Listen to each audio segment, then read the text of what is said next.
नाविक बुलवाया। गोपी ने कहा, चलिए ऐसे ही पार कर लेते हैं। संत ने कहा, बिना नाव कैसे? गोपी बोली, आप ही ने तो कहा था नाम से भवसागर पार होता है। संत ने देखा, गोपी चल गई यमुना पार। संत ने कदम रखा, डूब गए। गोपी लौटी, हाथ पकड़ा, साथ ले चली। इस बार संत भी पार। संत गिर पड़े गोपी के चरणों में, बोले, तू धन्य है, मैं तो सिर्फ कहता रहा, तुमने तो जी लिया। और यह वही नाम है जो बिना दाम के तुम्हें पार ले जाए, वही नाम जो रोते दिल को भी मुस्कान दे, वही नाम जो भीड़ में भी तन्हाई मिटा दे। जो इस नाम में रम गया उसे फिर कभी कोई भ्रम नहीं रहा। वो नाम जिसमें अंत नहीं, वो भाव जिसमें सीमा नहीं, और वही जीवन जिसमें यह नाम बस जाए, बस वही मोक्ष है।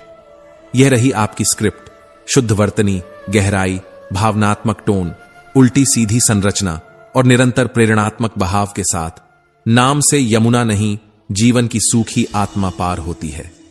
शब्द चुप थे, भावनाएं बोल रही थीं। संत बोले थे, नाम का स्मरण भवसागर पार करा देता है। पर गोपी ने तो सिर्फ भवसागर नहीं, संदेह भी पार कर लिया था। कदम यमुना में नहीं, आस्था की मिट्टी पर पड़े थे। नदी नहीं हटी थी, बस भय की लहरें थम गई थीं। सुनो, इमली का नाम लो, मुंह में पानी आता है। पर जब तुम प्रभु का नाम लो और आत्मा में ठंडक न हो, तो शायद तुम्हारा उच्चारण ठीक नहीं या मन भटका हुआ है। बाजार में सब कुछ बिकता है, पर मां जैसी जन्नत नहीं। और जब मां की हथेली पर तकदीर की स्याही होती, तो शायद कोई गम न लगता। जिसने खुद को खो दिया, उसे कोई रास्ता नहीं भटकाता। जो भीतर से टूटा हो, उसे दुनिया की भीड़ न डरा सकती है। पर यह कथा कहां रुकी? क्योंकि गोपी ने तो बस एक संत की बात सुनी थी, पर संत ने गोपी की सच्चाई को जीते हुए देखा। नाम लिया, पैर बढ़ाया, नदी ने रास्ता दे दिया। पर संत नाम लिया और डूब गया। तब समझ आया, जो कहता है वह नहीं, जो करता है वही जानता है नाम की गहराई। और यही जीवन है, जो दिल पर बीते वह जबान पर न लाना। हर दर्द को पन्नों में लिखोगे तो लोग किताब नहीं, तमाशा समझेंगे। दुनिया में बहुत हैं जो पूछते हैं कैसे हो, पर कम ही हैं जो रुककर जवाब भी सुनते हैं। संत ने कहा, मैंने तो नाम की कथा सुनाई थी, तूने तो नाम को जी लिया। गोपी मुस्कुराई, बोली, नाम को बोलने से पहले सुनना सीखिए बाबा। नाम तब पार लगाता है जब उसमें खुद को डुबो दिया जाए, और वहीं से कथा फिर उलटी चलती है। जहां तूने सब कुछ छोड़ा, वहीं सब कुछ मिलता है।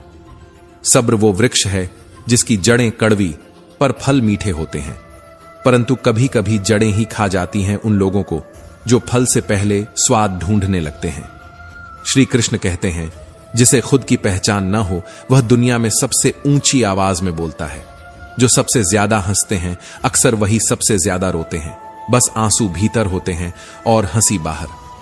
कभी खुद से भी मिल लिया करो, क्योंकि मोबाइल पर नंबर मिलाओगे तो आवाज आएगी। जिस आत्मा से संपर्क करना चाह रहे हैं, वह खुद से व्यस्त है। नाम लेने के लिए जुबान नहीं, भरोसे की जमीन चाहिए। जहां भरोसा डगमगाया, वहां नाम भी सिर्फ शब्द बन जाता है। कभी गोपी से मिलना, वो न तर्क जानती थी न धर्म की पुस्तकें, पर उसके एक श्री कृष्ण में समूचा ब्रह्मांड समाया था। सुनो, अगर कभी कोई कहे कि छोटे हो, गलती मत करो, तो मुस्कुरा देना और कहना, गलती हम नहीं करेंगे तो कौन करेगा? आप जैसे बड़े तो बस छुपा लेते हैं अपनी गलतियां।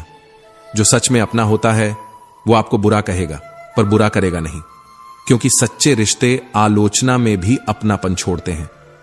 जिन्हें जाहिर करना पड़े, वो दर्द कैसा। जो समझ ना सके, वो हमदर्द कैसा। याद रखना, हर बार गिरना बुरा नहीं। कभी कभी जमीन को महसूस करने के लिए भी गिरना जरूरी होता है। जो बात चुपचाप समझ ले, वही सबसे बड़ा दोस्त होता है। जो सबके सामने समझाए, वह सलाहकार हो सकता है, पर हमदर्द नहीं। जिन्होंने त्याग किया, वे अमर हुए, और जिन्होंने संजोया, वे सड़ते रहे तिजोरियों में, एकांत में, अपनों से परे। मौत हर पल दस्तक देती है, पर हम घड़ी की टिक टिक सुनते हैं, जैसे समय कभी रुक जाएगा। पर सत्य तो यह है कि दिन आता है, रात गुजरती है, और एक क्षण में कल भी था बन जाता है। क्यों नहीं जागते तुम? क्यों नहीं थाम लेते उस पल को जिसमें तुम्हारा कल्याण छिपा है? जो व्यक्ति अपने ही समय को बर्बाद करता है वह धीरे धीरे अपने ही जीवन की कब्र खोदता है, हंसते हुए अनजान बना। एक दिन आएगा जब तुम्हारे अधूरे काम, तुम्हारी अनकही बातें, तुम्हारा अनछुआ प्रेम सब साथ छोड़ देंगे और मृत्यु कहेगी, चलो अब तुम्हारा समय समाप्त हुआ। पर वही तो जीवन की विडंबना है, जो सबसे महत्वपूर्ण है उसे ही हम सबसे अंत में समझते हैं। गरीबी, हां, स्वेच्छा से स्वीकार की गई गरीबी, वह एक अमृत है जिसे चखा नहीं वह कभी शांत नहीं हुआ। क्योंकि जब तुम सब कुछ त्यागते हो तभी तो तुम्हारे भीतर कुछ उठता है, एक ज्वाला जो आत्मा को प्रकाश में बदल देती है। धन का मोह नहीं बल्कि उसका भार होता है जो मनुष्य को झुकाता है और आत्मा को बांधता है। त्याग कठिन है, हां, पर उस अच्छे व्यक्ति के लिए सहज है जो पवित्र जीवन जीना चाहता है। जिसने भीतर के अंधकार को देखा है वह बाहरी रोशनी से कभी चकाचौंध नहीं होता। धनवान डरा रहता है, हर रात उसे नींद नहीं आती क्योंकि उसकी तिजोरी से लिपटी है मृत्यु की परछाई। जबकि त्यागी सोता है शांति से, फर्श पर लेटकर भी उसे पता है मेरे पास कुछ भी नहीं है, इसलिए खोने का डर भी नहीं है। पर जिसने मोह त्यागा वह एक नया जीवन जीता है, जहां इच्छाएं नहीं केवल प्रयोजन होता है। इच्छाएं पूरी करने से नहीं, छोड़ने से मनुष्य महान बनता है। त्याग से ही तो मोक्ष मिलता है, वह मोक्ष जहां दुख, भय, मोह सब समाप्त हो जाते हैं। श्री कृष्ण कहते हैं, अपने मन को स्थिर करो, मोह को छोड़ दो और शांति को आत्मा में उतार लो। जो मनुष्य हर बात पर चिंता करता है वह एक जहर पाल रहा है जो धीरे धीरे आत्मा को खा जाता है। और यह दुनिया दो हिस्सों में बंटी है, एक वे जो अंधकार में खोए हैं और दूसरे जो ज्ञान के प्रकाश से जल रहे हैं। बीच में जो हैं वे सबसे ज्यादा रोते हैं। जो स्वयं को दुखी करते हैं वे सबसे ज्यादा नुकसान उठाते हैं। अपने ही स्वर्ण को जला डालते हैं दूसरों की चमक देखकर। पर जो ईर्ष्या नहीं करते, जो विद्वानों को सम्मान देते हैं, जो धर्म को किसी भी स्वर में पहचान लेते हैं, जो सुनते हैं, समझते हैं और फिर स्वयं का मार्ग बनाते हैं, वे अमर होते हैं। क्योंकि वे आलसी नहीं होते, वे समय पर जागते हैं, समय पर चलते हैं और समय के साथ नहीं, समय से पहले बढ़ते हैं। उनका सुख कोई देख नहीं पाता क्योंकि वह भीतर जलता है, धीरे धीरे, शब्दहीन। और अंत नहीं, इसका कोई अंत नहीं है। क्योंकि जो जीवन को समझ गया वह जानता है हर अंत एक आरंभ है और हर आरंभ एक त्याग की कोख से जन्म लेता है। कभी कभी चुप रह जाना युद्ध टाल देता है, परंतु हर टला युद्ध भीतर एक तूफान छोड़ जाता है जिसे कोई और नहीं, केवल तुम सहते हो, अकेले। क्या आपने कभी सोचा है कि उस चुप्पी की भी एक कीमत होती है जो आपने केवल इसलिए ओढ़ ली थी क्योंकि सामने वाला शक्तिशाली था? पर गीता में कहा गया है, जब अधर्म बढ़ता है, जब पाप सिर चढ़कर बोलता है, तो चुप रहना सबसे बड़ा पाप बन जाता है। मूर्ख के सामने मौन रहना बुद्धिमत्ता है, परंतु अन्याय के सामने मौन रहना कायरता है। और यह कायरता धीरे धीरे आत्मा को खा जाती है, किसी दीमक की तरह जो बाहर से लकड़ी को सुंदर छोड़ देती है पर भीतर से खोखला कर देती है। हम शक्तिशाली व्यक्ति के सामने चुप रह जाते हैं। क्यों? क्या उसकी ताकत हमें डराती है या हमारा अपना डर हमें जकड़ लेता है? असल में डर हमारा है, जिसे हमने पाल पोस कर इतना बड़ा कर दिया है कि वो अब हमारी आवाज को ही निगल जाता है। हम सोचते हैं अब नहीं बोलूंगा तो विवाद नहीं होगा, परंतु यही अब नहीं एक दिन इतना बड़ा कभी नहीं बन जाता है कि हमें स्वयं पर ही क्रोध आता है। विवाद टालने से टलते नहीं, वे भीतर दबते हैं और फिर एक दिन फूटते हैं, विस्फोट बनकर, जहां फिर न संवाद होता है न समाधान। चुप्पी जो कभी सम्मान की प्रतीक होती थी, वही चुप्पी अब अन्याय की सहमति बन जाती है। सामने वाला समझता है तुम डरते हो और यहीं से वह ताकतवर नहीं, दंभ से भरा शोषक बन जाता है। क्या तुम्हें नहीं लगता कि तुम्हारी यह चुप्पी किसी मासूम की चीख को दबा सकती है? किसी दिन जब तुमने बोलने का साहस किया होता तो कोई और भी शायद साहस कर पाता, पर तुम चुप रहे और हर बार चुप रहकर तुमने उस अन्याय को बढ़ावा दिया जिससे तुम स्वयं डरते थे। अब सोचो, क्या यह डर ही तुम्हारी सबसे बड़ी गुलामी नहीं है? जिस दिन तुम यह डर तोड़ दोगे उसी दिन तुम स्वतंत्र हो जाओगे। विरोध करना क्रोध नहीं है, बल्कि आत्मसम्मान की पहली चिंगारी है। तो सोचो, क्या ऐसा करके तुम अपने भीतर के बोझ को नहीं उतारोगे? क्या तुम्हारा मन उस दिन पंछी की तरह उड़ता नहीं फिरेगा जब तुमने पहली बार न कहा होगा? एक अन ही तो होता है जो गुलामी और स्वाभिमान के बीच की रेखा बनाता है। श्री कृष्ण कहते हैं, जो हर बार चुप रहता है वह अंततः उस अन्याय का हिस्सा बन जाता है जिससे वह भागना चाहता था। मौन वह है जो भीतर तपता है, लेकिन जो मुख से नहीं फूटता वह आत्मा में जलन छोड़ जाता है। और आत्मा की जलन वह सबसे बड़ी सजा है जिससे कोई और नहीं, तुम स्वयं खुद को देते हो। तो उठो, अपने भीतर के उस डर से लड़ो जो तुम्हें सालों से बांध कर रखा है, क्योंकि चुप्पी का साहस तब तक मूल्यवान है जब तक वह आत्मा की रक्षा करता है, ना कि आत्मा को जला डालता है। जो व्यक्ति जीवन भर चुप रहता है वह केवल अपने शब्दों को नहीं बल्कि अपने अस्तित्व को भी खो देता है। और जो बोलता है वह केवल विरोध नहीं करता बल्कि एक नई क्रांति जन्म देता है। क्रांति शब्दों से नहीं, साहस से आती है। उस पल से जब तुम अपने भय को अब और नहीं कहकर विदा करते हो। मौन भी तब तक मौन है जब तक वह अन्याय को देखकर नहीं चुप होता, क्योंकि अन्याय देखना और मौन रहना यह केवल कायरता नहीं है, बल्कि यह वह अनदेखा अपराध है जो आत्मा पर सबसे बड़ा बोझ बन जाता है। क्या आप जानते हैं कि गीता में स्वयं श्री कृष्ण ने कहा है, अन्याय सहना अन्याय करने से भी बड़ा पाप है। तो फिर आज हम क्यों मौन हैं? क्यों उस जगह पर चुप रहते हैं जहां बोलने से बदलाव आ सकता है? आज समाज के हर कोने में विरोध मरता जा रहा है और मौन फैलता जा रहा है। हम वहां बोलते हैं जहां मौन बेहतर होता और वहां चुप रहते हैं जहां एक शब्द भी युद्ध रोक सकता था। इतिहास साक्षी है, पापियों के घमंड ने जितनी हानि नहीं की उससे कहीं अधिक हानि सज्जनों की चुप्पी ने की है। क्या हम यही करते रहेंगे? हर बार किसी के अन्याय पर पर्दा डालते रहेंगे? क्या हम अपने भीतर उस डर को पनपने देंगे जो हमें विरोध से रोकता है?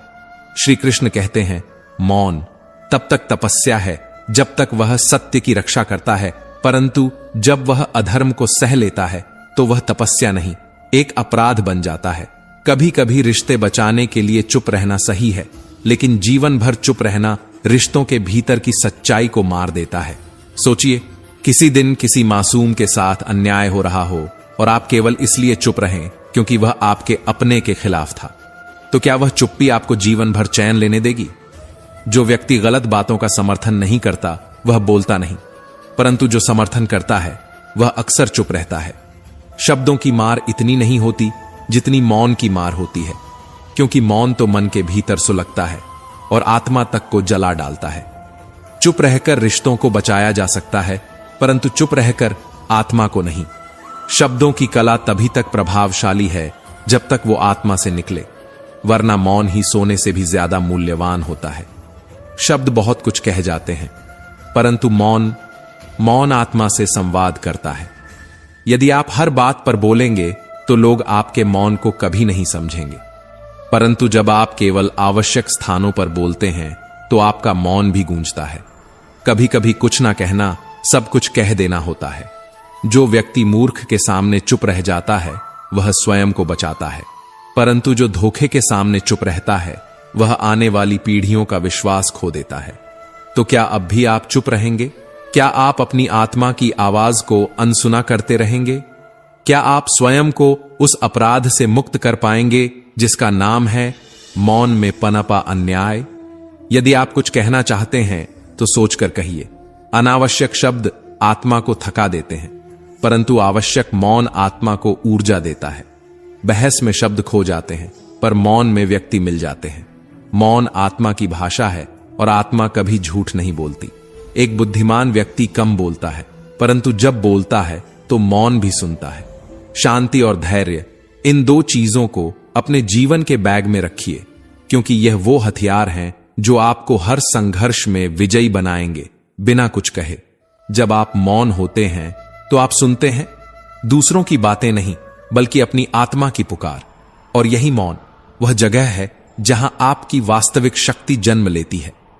तो निर्णय आपको लेना है, कहां बोलना है, कहां चुप रहना है, कहां विरोध करना है और कहां मौन रहकर क्रांति लानी है। श्री कृष्ण कहते हैं, कब और कहां चुप रहना है। जहां वाणी विफल हो जाती है वहां मौन आरंभ होता है। जो अपनी चुप्पी में स्वयं को जानता है वह संसार की ऊंचाइयों से भी परे होता है, और जो नहीं जानता कब बोलना है वह मौन को भी शोर बना देता है। मौन केवल शब्दों का अभाव नहीं, आत्मा का संवाद है। चुप रहना तब अपराध हो जाता है जब अन्याय सामने खड़ा होता है और आप अपनी जुबान को हथकड़ी पहना देते हैं, और चुप्पी तब वरदान बन जाती है जब क्रोध, अहंकार या अज्ञान बोलने को आतुर हो। लोग आपकी चुप्पी का अर्थ नहीं समझेंगे, लेकिन आपकी चुप्पी उनके शोर पर भारी पड़ेगी। जो मौन है वह आत्मा के सबसे निकट है। जिसने चुप रहकर अपने भीतर की बेचैनी को सुना है वही वास्तव में सुनने योग्य है। तुम बोलते हो जब तुम्हें नहीं बोलना चाहिए, और चुप रहते हो जब तुम्हें गरज की तरह गरजना चाहिए। क्या यह जीवन का संतुलन है या साहस की हार? ध्यान दो, चुप रहना तभी महान है जब वह विवेक के साथ हो, वरना यह डर की ढाल, कमजोरी का नकाब और आत्मा की कैद बन जाता है। क्रोध में बोले गए शब्द केवल रिश्ते नहीं तोड़ते, आत्मसम्मान भी तोड़ते हैं। जब विषय अपूर्ण हो, जानकारी अधूरी हो, तो चुप्पी ही बुद्धिमानी है। जो बिना जाने बोलते हैं वे केवल उपहास अर्जित करते हैं। शब्द तोड़ते हैं लेकिन मौन जोड़ता है। परंतु अगर तुम्हारे मौन से किसी का सत्य दब जाए तो यह मौन भी पाप बन जाता है। आओ, मौन को साधना बनाओ, लेकिन सत्य के समय वाणी को शंख की तरह फूंको। जो गुस्से के वक्त चुप रहता है वह परम योद्धा है, पर जो सत्य के समय चुप रहता है वह पराजित सैनिक है। हर बार बोलना शक्ति नहीं है, हर बार चुप रहना भी समझदारी नहीं है। जहां बात करनी है वहां मौन रहना डर है, जहां चुप रहना है वहां बोलना मूर्खता है। तुम सोचते हो चुप रहकर तुमने बहुत कुछ बचा लिया। नहीं, तुमने वह सब खो दिया जो बोलकर किसी के दुख को मिटा सकता था। तुमने वह अवसर खोया जहां तुम्हारी आवाज अन्याय के खिलाफ दीवार बन सकती थी। ध्यान रखना, मौन एक मंत्र है, लेकिन अनावश्यक मौन एक श्राप बन सकता है। जो बिना बोले आहत होता है वह धीरे धीरे भीतर से टूटता है, और जो बिना सोचे बोलता है वह सब कुछ खो देता है। जब आत्मा बोलने लगे और जुबान चुप रहे तो वही मौन है, वही सच्चा ज्ञान है। मौन उस नदी की तरह है जो अपने भीतर जीवन की धाराएं समेटे रहती है। बोलना तब श्रेष्ठ है जब वह मौन को अर्थ दे, अन्यथा यह केवल वाणी का बोझ है। ईश्वर के दरबार में वकालत नहीं चलती, वहां मौन ही सबसे बड़ा उत्तर है। लेकिन इस धरती पर, इस समाज में जब प्रश्न अन्याय बनकर खड़ा हो तो उत्तर भी सिंहनाद बनकर आना चाहिए। मौन वहां तपस्या है, जहां हृदय में तूफान है पर चेहरा शांत है। लेकिन यदि तूफान बाहर आकर अन्याय करता है तो मौन वहां अधर्म है, क्योंकि चुप्पी तब पुण्य नहीं, पलायन होती है। तुम जब चुप रहते हो तुम केवल आवाज से नहीं, अवसर से भी खुद को वंचित करते हो। जो अपने विचारों पर नियंत्रण नहीं रख सकता वह दूसरों की सोच को भी प्रभावित नहीं कर सकता। शब्द शक्ति है, लेकिन मौन वो ऊर्जा है जो आत्मा को चेतना में बदल देती है। तो कब और कहां चुप रहना है, यह जानना ही जीवन का ब्रह्म ज्ञान है। जहां संबंध टूट सकते हैं वहां मौन, जहां असत्य बोलने का मन हो वहां मौन, जहां अपूर्ण जानकारी हो वहां मौन, जहां कोई सीखना चाहता हो वहां मौन से शिक्षा दो। लेकिन जहां न्याय चुप है वहां बोलो, जहां अन्याय बढ़ रहा हो वहां मौन को तोड़ दो। क्योंकि अगर तुम आज चुप रहे तो आने वाली पीढ़ियां तुम्हारे मौन की कीमत चुकाएंगी, और तब मौन साधना नहीं अपराध बन जाएगा। कहां बोलना है और कहां मौन होना है, यह निर्णय ही मनुष्य की परिपक्वता का प्रमाण है। कभी कभी आपकी चुप्पी किसी टूटते हुए इंसान के लिए संजीवनी बन जाती है। जब कोई आपको अपने जीवन का दुख बांट रहा हो तब सलाह मत दो, बस मौन होकर उसकी आंखों से बहते शब्दों को सुनो। क्योंकि लोग समाधान नहीं ढूंढते, वे एक ऐसा दिल ढूंढते हैं जो उनके दर्द की गहराई तक उतर सके। और जब तुम बिना बोले किसी की बात सुनते हो, वो महसूस करता है कि उसकी पीड़ा कोई है जो समझता है। जब दर्द बोलता है तब ज्ञान चुप हो जाना चाहिए। पर दुनिया की विडंबना यही है कि जहां मौन होना चाहिए वहां सबसे अधिक शोर होता है। कभी किसी की बात पूरी होने से पहले ही लोग अपने घिसे पिटे ज्ञान की गठरी खोल देते हैं, मानो जीवन एक समीकरण है जिसे 2 शब्दों में हल किया जा सकता है। जो सुन नहीं सकता वह समझ नहीं सकता, और जो समझ नहीं सकता वह केवल शब्दों से जख्म देता है। लेकिन हर जगह चुप रहना भी मूर्खता है।